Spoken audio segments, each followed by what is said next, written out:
Hello and welcome to the September 2024 Vancouver Police Department video update. I'm Kim Cabb.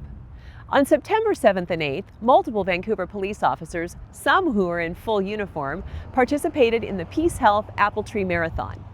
This event included a 5K run, a first responder relay, a half marathon, and a full marathon. This marathon is also a qualifier for the Boston Marathon.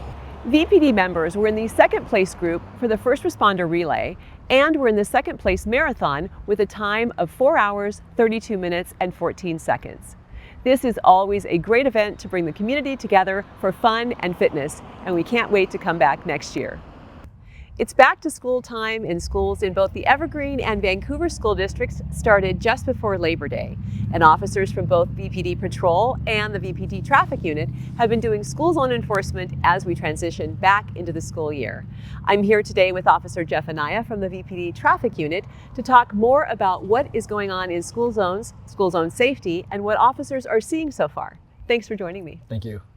So, remind everybody what the speed limit is in school zones. In all school zones, it's going to be 20 miles per hour.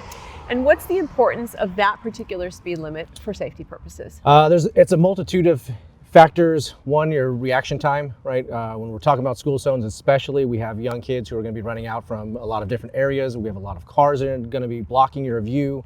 And so being able to react to these children running out into the streets or possibly being a hazard is very important. The other thing too is injuries. If somebody is struck, the higher the rate of speed, the more injuries we're going to see. And so the lower the speeds allows us to mitigate some of those injuries that somebody might suffer through a collision. Great. And can you also talk about when a school zone is active and when it's not? I think there might be some confusion around that. So it's typically you'll see it approximately an hour before, an hour after the school starts and ends for the day. Anytime you see the buses, the flashing lights going, buses and school children in the area, that's when you're going to be looking for the speed zones to be active. Great. And what types of violations are you seeing so far this school year? Mostly we see speed. Speed is a big thing. Again, for most people, they don't realize that the school zone is in play at the time. See people who are trying to get from point A to point B quicker, and so they take cut-through roads, which will lead them in front of schools. And then distracted driving. Distracted driving is really big. People looking for their kids or somebody that they're picking up, and so they're texting and doing those things while they're going through these school zones. And remind everybody, what is the fine if you get caught speeding in a school zone? So it all depends on how much over the speed limit you're going, but the lowest is over $200. Okay. Now remind everybody, back to school involves a lot more than just speeding and school zones speeds. What other types of safety things are officers looking for, and do parents and kids need to be aware of as they're heading back to school, taking kids to and from? Yep. So we talked about distracted driving. Again, that's a big thing for us. School bus paddles. We get a lot of complaints from the bus drivers talking about people passing them when they're stopped with the school paddle out saying stop, people going around them. There's some confusion on that as well, when you can and can't pass buses, especially going the opposite direction.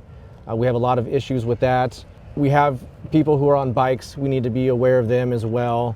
Going with the flow of traffic is very important because when you're on the roadway, you are supposed to be doing the same thing cars are doing, and that means going in the same direction that cars are going. So that's a big thing. We also want to look for families who have children in the car, make sure they're using their booster seats when they need to be, or keeping the right age from the front seat when possible. Sitting in the front seat need to be 13 years or older, and if your child cannot sit with their back against the seat, legs on the ground and feet touching the ground, then they need a booster seat.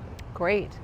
Well, thank you so much for taking the time to share these important safety tips. Back to school season is always full of lots of emotions and lots of excitement, but also safety needs to be a first priority. I agree. Thank you so much for having me. Thank you. Be sure to follow us on social media. We're on X, Instagram, Facebook, and Nextdoor.